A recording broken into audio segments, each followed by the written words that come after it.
खाली पड़े हुए थे उसको फौरन पुर करना चाहिए। ये काम इम्तियाज जलील ने किया। मेरे अजीज दोस्तों और बुजुर्गों, मैं आपसे अपील करने आया हूं वैजापुर की जनता से, औरंगाबाद की जनता से और औरंगाबाद की वोटरों से कि आप अपने दिल पर हाथ रखकर बताइए कि क्या इम्तियाज जलील ने सिर्फ एक समुदाय के लिए काम किया। आप अपने दिलो दिमाग पर जोरदार कर अपने आप से सवाल करिए कि क्या इम्तियाज जलील ने कभी हिंदू मुसलमान को लड़ाने की बात की? क्या इम्तियाज जलील ने कभी दलितों पर जुल्म करने वालों का साथ दिया? या फिर अंबेडकर के उन ख्वाबों को पूरा करने का काम इम्तियाज जलील ने किया? आज आपको ये सोचकर एक तारीखी फैसला लेना है। मैं आपसे अपील करने आया हूं कि आप 13 मई के दिन अपना एक एक वोट का सही इस्तेमाल करिए और इम्तियाज जलील को दोबारा अपना मेंबर ऑफ पार्लियामेंट बनाकर भारत की सबसे बड़ी पंचायत में भिजाइए। याद रखिए, हमारी लोकशाही आज दौलतमंदों के हाथ में आ चुकी है। आज आप देखते हैं कि इलेक्टोरल बॉन्ड के नाम पर बड़ी बड़ी सियासी पार्टियों को हजारों करोड़ दिए जाते हैं। इलेक्टोरल बॉन्ड के नाम पर बीजेपी को 6000 करोड़ रुपए दिए गए। और आप जानते हैं कि जब कोई सेठ किसी एक नेता को पैसे देता है तो वो अपने बाप या अपनी मां के मरने के बाद किसी नेक काम के लिए पैसे नहीं देता। वो इसलिए सेठ पैसे देता है कि वो कहता है कि देखो, मैं तुमको 6000 करोड़ रुपए दे रहा हूं इलेक्शन के से पहले इलेक्टोरल बॉन्ड में। तुम जब सत्ता में आओगे तो तुम 6000 के बदले मुझे 50,000 करोड़ का कॉन्ट्रैक्ट दिलाना। और यही काम हुआ।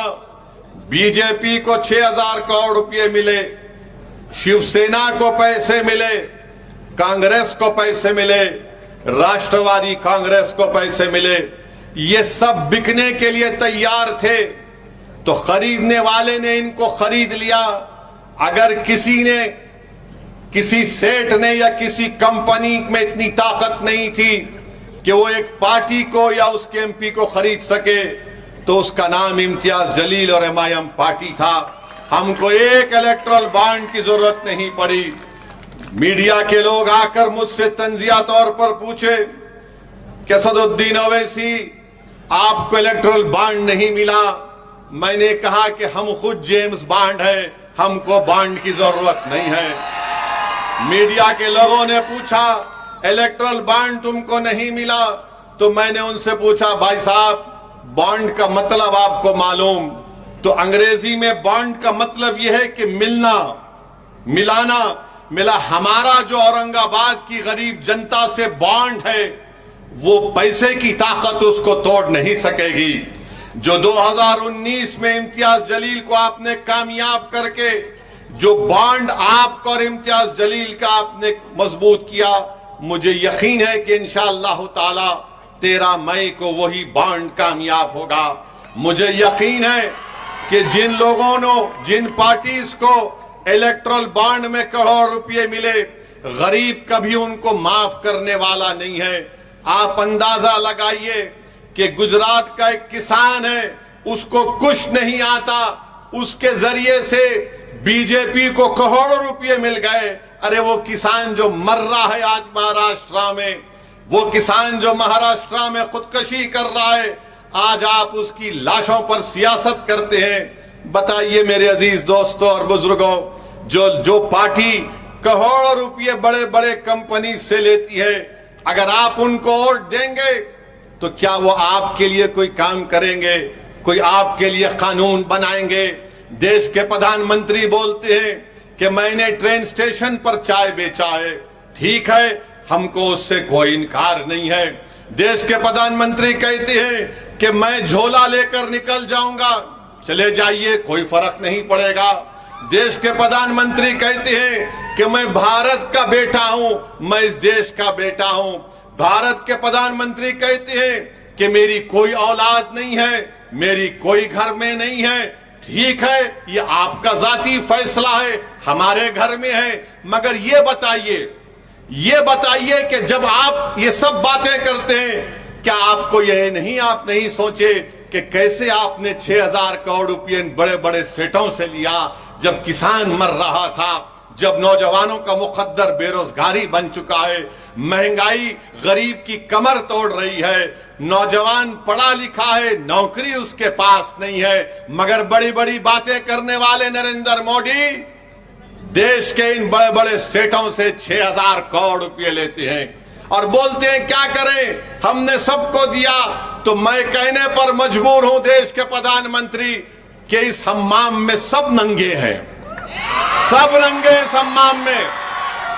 6,000 करोड़ बीजेपी को, कोई 1300-1400 करोड़ कांग्रेस को, राष्ट्रवादी कांग्रेस कोई पीछे नहीं है, ये दूसरी शिवसेना वो भी पीछे नहीं है। सब बोल रहे जैसा हम दक्षिणी जबान में बोलते कि चोरा चोरा मिलके गावा बांट लिए। मैं इनको चोर नहीं बोल रहा हूं, कहावत बोल रहा हूं, कहावत है, चोर हम ही है। ये क्या है भाई, ये तो बड़े आदमी है। आप अंदाजा लगाइए, एक किसान से जिस जिंदगी में करोड़ रुपए नहीं कमाता, गुजरात में उसके जरिए से इलेक्ट्रल बॉन्ड में 50 करोड़ रुपए दे दिए। अभी आपने 4 दिन पहले सुना होगा, हमारे देश के प्रधानमंत्री मोदी कह रहे थे खाने को मुद्दा बना दिए, खाने को मुद्दा बना दिए। मीडिया ने रिपोर्ट किया, बोले कि फुला त्योहार में गोश्त नहीं खाना, ठीक है मत खाइए। अगर मैं ये कहूं कि असदुद्दीन ओवैसी रमजान में 30 दिन रोजे रहता, तुम भी नहीं खाना? अगर मैं ये बोला कि मैं 30 दिन रोजे रहता हूं, सुबह 4:45 से दूसरे दिन 6 बजे तक कुछ भी नहीं खाना, 6:30 बजे तक, तो दूसरी जनता बोलेगी कि पागल है ये, अरे तू रोजा रह रहा, मेरे को क्या करना है, मेरे को खाना है। मगर मोदी जी बोलते नहीं। अब हम मोदी जी से पूछना चाह रहे हैं, चलिए आपने गोश्त की बात की, तो एक अलाना कंपनी है, एक्सपोर्ट कंपनी बीफ की, उन्होंने इनको 5 करोड़ रुपए दिए। मोदी जी की पार्टी को 5 करोड़ रुपए दिए, और शिवसेना को भी कुछ शायद 50 का कुछ नंबर है या उनको भी दिए। अब जब शिवसेना पावर में थी बीजेपी के साथ, ये बात मैं हमारे कुरैशी भाइयों के लिए कह रहा हूं, हमारे कुरैशी भाइयों के लिए कह रहा हूं, तो मोदी जी बोलते हैं कि 5 करोड़ मैं ले सकता हूं गोश्त की कंपनी से, तू दुकान नहीं खोलना, मेरे जेब में 5 करोड़ आएंगे, तेरे जेब में 50 रुपए नहीं आना चाहिए। बताओ मोदी जी, ये सबका साथ, सबका विकास, सबका विश्वास है? ये सियासत चल रही है महाराष्ट्र में, पूरे देश में गरीबों को लूटा जा रहा है, गरीबी का नाम लेकर, गरीबों को ख्वाब दिखाकर दौलतमंदों को करोड़ों रुपए दिए जा रहे हैं। अब ये कुरैशी बरादरियों को और हमारे जो दलित भाई गोश्त का कारोबार करते हैं, उनको हम क्या कहते हैं, उनको हम खथिक कहते हैं ना, खाटिक। अब आप देखो कि मोदी जी बोले कि इस गोश्त को मुद्दा बना दिए, मगर इनकी सरकार ने वादा किया कि मीट प्रोसेसिंग यूनिट्स के लिए 29,610 करोड़ रुपए देंगे। 29,610 करोड़ रुपए। अरे भाई वो गरीब क्या करेगा फिर बताओ? आप पॉलिसी बनाएंगे और गाली सबको देंगे। तो मेरे भाई, चाहे बीजेपी हो, चाहे शिवसेना हो, राष्ट्रवादी हो, इन सबको बड़े बड़े पैसे मिल रहे हैं। तो आपसे मैं अपील कर रहा हूं कि आपने अपनी एक आजाद आवाज को, इम्तियाज जलील को कामयाब किया, जिसने औरंगाबाद की पार्लियामेंट कॉन्स्टिट्यूंसी में अमन को मजबूत किया, भाईचारगी को मजबूत किया। और आज आप देखते क्या है कि इम्तियाज जलील की कामयाबी को रोकने के लिए दो शिवसेना, दो राष्ट्रवादी कांग्रेस, एक बीजेपी और एक आपके कांग्रेस, 6 मिलकर इम्तियाज जलील को रोकने को आ रहे हैं। मैं औरंगाबाद और वैजापुर की जनता से अपील कर रहा हूं कि 6 की जगह 600 भी आ जाए, मुझे यकीन है कि आपके सियासी शऊर पर मुझे पूरा भरोसा है कि 5 साल का इम्तियाज जलील का रिकॉर्ड आपके सामने है। पार्लियामेंट में इम्तियाज जलील ने खड़े होकर सिर्फ एक समुदाय या मुसलमानों के लिए बात नहीं की। जब इम्तियाज जलील के सामने मुद्दा आया मराठा आरक्षण का, तो हमने उठकर इम्तियाज जलील ने कहा कि मराठाओं को आरक्षण मिलना चाहिए। बल्कि मुझे इम्तियाज जलील की तकरीर यूट्यूब पर है, आप जाकर देखिए। इम्तियाज जलील ने कहा था कि मराठाओं को धोखा दिया जाएगा और कोर्ट से इसको रद्द करवाया जाएगा। वो वैसे ही हुआ। फिर हमने कहा कि मराठाओं को मिलना चाहिए। फिर जब मुसलमानों के आरक्षण का मसला आया तो हमने कहा कि महमूद रहमान कमेटी की रिपोर्ट है, उस रिपोर्ट की बुनियाद पर जो बम्बई हाई कोर्ट ने अपहेल्ड किया, मिलना चाहिए। जब दंगर समाज के रिजर्वेशन का मसला आया, इम्तियाज जलील खड़ा हो गया और कहा क्यों नहीं मिलता दंगर समाज को रिजर्वेशन, मिलना चाहिए। अरे आपके हर मसाइल पर महाराष्ट्र में आपके 48 एमपी जीत कर जाते हैं। कितने? 48। उन 48 में सबसे ज्यादा बोलने वाला महाराष्ट्र की गरीबों के लिए, महाराष्ट्र के दलितों के लिए, महाराष्ट्र के दंगर समाज के लिए, महाराष्ट्र के मराठाओं के रिजर्वेशन के लिए, महाराष्ट्र के गरीबों के लिए, महाराष्ट्र के औरंगाबाद की आवाम के लिए, तो उसका नाम इम्तियाज जलील था। दूसरे भी जीत कर गए, मगर मुंह नहीं खोलते थे, मुंह नहीं खोलते थे। क्या बात करते थे? हमारा पार्टी, हम इसको तोड़ के आ गए, हम उसको लेकर आ गए। महाराष्ट्र की आवाम के लिए, गरीबों के लिए अगर कोई बात कर रहा था तो 5 साल तक भारत की पार्लियामेंट में इम्तियाज जलील था। मेरे अजीज दोस्तों और बुजुर्गों, जो लोग इम्तियाज जलील को गाली देते हैं, अरे बताओ, इसी वैजापुर में यहां पर एक गांव में एक मंदिर के लिए इम्तियाज जलील ने अपने एमपी लार्ज फंड से 15 लाख रुपए दिए। कौन सा गर विलेज है ना, वाकला मनूर गांव में, वहां पर इम्तियाज जलील ने दिए। क्यों दिए? यकीनन इम्तियाज जलील एक मुसलमान है, मगर क्या मुसलमान होने के नाते मैं किसी से नफरत कर सकता हूं? नहीं कर सकता हूं। मैं अगर मैं सच्चा मुसलमान हूं तो मैं किसी से नफरत नहीं कर सकता। मुझे सबसे मोहब्बत करने का हुक्म दिया गया। यह काम इम्तियाज जलील ने किया। हां, मगर जो हमसे नफरत के मजाहरे करते हैं, हम उनको जवाब देना भी जानते हैं। एक 20 साल तक शिवसेना के एक एमपी थे, 20 साल तक थे। क्या बोलते थे इम्तियाज साहब? खान पान बोलते थे ना। हटो भाई जरा। हाँ, खानिया बान बोलते थे ना। अब उनका निशान क्या है? अब उनका निशान क्या है? कहां गया खान बान? कहां गया?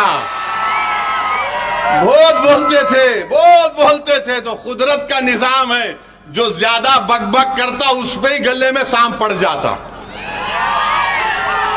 अब वो उन्होंने बोल रहे मेरा आखिरी इलेक्शन है 2024 का। अरे तुम्हारा आखिरी इलेक्शन 19 में हो गया, अब और आखिरी नहीं है।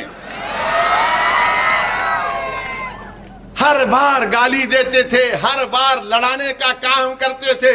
मगर एक बात तो है, इम्तियाज जलील को एक और कामयाबी मिली। जो कल तक खान बान थू बोलते थे, जो कल तक बोलते थे कि आपसे वोटिंग का राइट छीन लिया जाए, अब क्या बोल रहे? हे औरंगाबाद की आवाम, हिंदू मुसलमान सिख ईसाई सबको मेरा सलाम।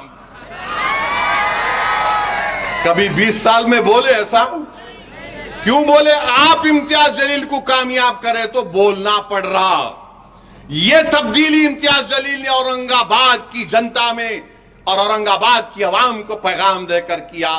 तो इन लोगों का अब इम्तियाज जलील से अब भाग रहे हैं। इम्तियाज जलील बहुत आगे, अरे इसकी इम्तियाज जलील के कदमों पर चल रहे हैं, अब इम्तियाज जलील के नक्शे कदम पर चल रहे हैं। मगर मुझे यकीन है कि इंशाअल्लाह ताला 13 मई के दिन आप तमाम एक होकर औरंगाबाद की आवाम इम्तियाज जलील को जो कामयाब करेगी वो आपकी कामयाबी होगी, दोबारा वो अमन की कामयाबी होगी, वो मजलूमों की कामयाबी होगी, वो गरीबों की कामयाबी होगी, किसानों के हक की कामयाबी होगी, दलितों को मजबूत बनाने की कामयाबी होगी, मराठाओं को उनको आरक्षण दिलाने की कामयाबी होगी, दंगरों को उनका शेड्यूल्ड ट्राइब स्टेटस दिलाने की कामयाबी होगी। मैं आपसे वादा कर रहा हूं कि ये काम MIM पार्टी कर रही है। आपसे अपील करने आया हूं कि मुत्तहदा तौर पर अपने वोट का इस्तेमाल करिए और याद रखिए मेरी इस बात को कि UAPA का कानून आया तो यही शिवसेना ने मोदी का साथ दिया था। CAA का कानून आया, यही शिवसेना ने मोदी का साथ दिया था। ट्रिपल तलाक का कानून आया, यही शिवसेना ने मोदी का साथ दिया। मेरे भाई, मेरे बुजुर्गों, मेरी इज्जतदार मां और बहनों, आज चुनाव आ रहा है तो MIM पार्टी और ओवैसी को गाली दी जाती है। जब CAA का कानून बन रहा था पार्लियामेंट में, यही शिवसेना के लोग नरेंद्र मोदी का साथ दे रहे थे। CAA का कानून बीजेपी अपने मैनिफेस्टो में कहती है अगर CAA का कानून NPR NRC के साथ होगा तो याद रखिए सबसे ज्यादा तकलीफ पूरे देश में, पूरे महाराष्ट्र में, पूरे औरंगाबाद में होगी तो अल्पसंख्यक समाज, मुस्लिम माइनॉरिटी को होगी, दलितों को होगी, उन गरीबों को होगी जिनके पास वो कागजात नहीं होंगे दिखाने के लिए। बताइए आप, क्या शिवसेना ने, क्या उद्धव ठाकरे ने साथ नहीं दिया CAA के कानून के वक्त? ट्रिपल तलाक के कानून में साथ नहीं दिया? आज आकर बड़ा अपने आप को सेकुलर दिखाते हैं, बड़ा हमदर्द दिखाते हैं। बताइए आप, भारत की पार्लियामेंट में मोदी के 302 MPs के सामने दो लोग खड़े हो गए और कहा कि नरेंद्र मोदी, ये CAA का कानून काला कानून है, हम इस काले कानून को नहीं मानते। जिस तरह महात्मा गांधी ने व्हाइट साउथ अफ्रीका में एक कानून को कहकर फाड़ दिया कि मैं इस कानून को नहीं मानता, पूरी भारत की पार्लियामेंट में दो लोग खड़े हो गए और मोदी की आंखों में आंखें डालकर कहा, सुनो मोदी, अमित शाह, सुनो उद्धव ठाकरे, ये कानून काला, हम उसको फाड़ते, और उस कानून को फाड़ कर दिखाया कि हम ऐसे काले कानून को नहीं मानते। अब बताइए, आपने साथ दिया, आज आकर बड़ा हमको हमदर्द बता रहे हैं। मैं सबको कह रहा हूं कि आपको इन बातों पर गौर और फिक्र करके अपने वोट का इस्तेमाल करना है। मैंने करीब से इम्तियाज जलील साहब को देखा, बड़ा करीब से देखा हूं। मैं आपको जिम्मेदारी के साथ कह रहा हूं कि इस शख्स के दिल में एक हमदर्दी है गरीबों के लिए, कमजोरों के लिए, मजलूमों के लिए। ये शख्स ये नहीं देखता कि कौन किस समुदाय का है, उसका मकसद एक ही है कि औरंगाबाद की आवाम ने मुझे कामयाब किया। मैंने कई मर्तबा ऐसे लोगों के इम्तियाज जलील से पार्लियामेंट में और उनके घर पर मुलाकात करते हुए देखा जो औरंगाबाद में इम्तियाज जलील के खिलाफ काम किए। मैंने एक बार पूछा इम्तियाज जलील से कि ये भी महाशय आ गए आपके पास? तो बोले हाँ असद भाई आ गए, मेरे खिलाफ काम किए, मगर जो मेरे घर पे आ गया वो मेरे औरंगाबाद पार्लियामेंट की कॉन्स्टिट्यूंसी से आया है, वो मेरा भाई है, मैं इसका काम करके दूंगा। दो दो मर्तबा इम्तियाज जलील उस आदमी के काम के लिए दौड़ धूप कर रहे थे। तो ऐसे MP की आपको जरूरत है। याद रखिए 20 साल आप बंदी थे, अब आप आजाद हैं, अब आप आजाद हैं। 48 MP में एक मीम जीतता है तो सबके पेट में दर्द हो जाता है, ये कौन है, ये कैसे जीत कर आया है। लोग ये समझ रहे थे कि इम्तियाज जलील जीत कर आएगा तो असदुद्दीन ओवैसी सिर्फ भाषण देगा और इम्तियाज जलील दूसरों की तरह खामोश बैठे रहेगा। मैंने इम्तियाज साहब से पहले ही कहा था, पहले दिन से मैंने कहा इम्तियाज साहब शुरू कर दो बैटिंग, आपको रुकना नहीं है। इस देश की जनता को मालूम होना चाहिए कि हम आवाम के नुमाइंदे हैं, हम आवाम के वोटों से जीत कर आते हैं। हमारा काम उनकी आवाज को उठाना। आप उठाकर देख लीजिए, भारत की लोकसभा में पूरा रिकॉर्ड है इम्तियाज जलील का। और ये जो 20 साल में ये जो खान बान जा क्या बोलते थे, कितने बार उन्होंने बात की। जब कभी भी बोलते थे वक्फ को खत्म कर दो, वो वैसा कर दो। इनके अखबार में लिखा जाता था कि असदुद्दीन ओवैसी का वोटिंग राइट छीन लिया जाए। आज बड़ी हमदर्दी की बातें कर रहे हैं। क्या यही उद्धव ठाकरे ने महाराष्ट्र की विधानसभा में खड़े होकर क्या कहा था बाबरी मस्जिद के बारे में? ये आपके सामने है। तो फिर से आपसे कह रहा हूं, 2 शिवसेना, 2 राष्ट्रवादी, 1 बीजेपी और 1 कांग्रेस ये नहीं चाहते कि आपकी आजाद आवाज औरंगाबाद से दोबारा कामयाब हो जाए। ये नहीं चाहते कि यह आवाज कामयाब होकर जालिमों से पंजा आजमाई करे। ये सब के सब इलेक्ट्रल बॉन्ड के गुलाम है। हम आपके खादिम हैं, हम औरंगाबाद की आवाम की जनता के नौकर हैं। आपसे मैं अपील कर रहा हूं कि 13 तारीख के दिन सुबह के अवलीन वक्तों में आप अपने घर से निकलकर अपने के कोर्ट का इस्तेमाल करिए। मैं हमारे तमाम दलित भाइयों से भी अपील कर रहा हूं कि इम्तियाज जलील साहब का साथ दीजिए। आप पूरे एतमाद के साथ 13 मई के दिन निकलकर इम्तियाज जलील साहब का साथ दीजिए। और हमने अमरावती में यह फैसला लिया कि जनाब आनंद अंबेडकर साहब की हम तायीद कर रहे हैं। मैं अमरावती के तमाम जिम्मेदारों से, वहां के बुजुर्गों से अपील कर रहा हूं कि आनंद अंबेडकर साहब की आप सपोर्ट करें, उनको वोट दें, ताकि वो वहां पर बीजेपी के एमपी को शिकस्त देकर आनंद अंबेडकर साहब को भी वो मेंबर ऑफ पार्लियामेंट बनाकर अमरावती से भिजाएं। ये एमआईएम पार्टी ने फैसला किया है। तो मेरे अजीज दोस्तों और बुजुर्गों, मेरी आप तमाम से अपील है कि एमआईएम पार्टी आपकी आवाज है। आज आप देख रहे हैं कि कोई आइडियोलॉजी नहीं, सब कभी इधर थे तो कभी उधर जा रहे, कभी इधर जा रहे तो इधर जा रहे। ऐसा दिख रहा है कि सुबह में घर से सफेद शर्ट पैंट पहनकर निकलते हैं, दोपहर में खाकी शर्ट पैंट पहन लेते हैं और शाम होने तक लाल रंग का कपड़ा पहन लेते हैं। ये आइडियोलॉजी अब कोई बाकी नहीं रही। इसलिए बहुत जरूरी है कि आप तमाम वैजापुर की जनता 13 मई के दिन अपने के कोर्ट का इस्तेमाल करिए और दोबारा अपनी एक आजाद आवाज को, इम्तियाज जलील को पतंग के निशान पर बटन दबाकर कामयाब करिए। आप तमाम का बेहद शुक्रिया, क्योंकि अब नमाज का वक्त भी होने वाला है और आप लोग यहाँ पर आए, आपका बहुत बहुत शुक्रिया। 13 मई को पतंग के निशान पर बटन दबाइए और जाकर अपनी पतंग को वैजापुर के आसमानों पर फैलाइए और बता दीजिए कि आप मुत्तहिद हैं, इत्तेहाद ताकत है। अपनी पार्टी को कामयाब करिए। बहुत बहुत शुक्रिया। अस्सलाम वालेकुम।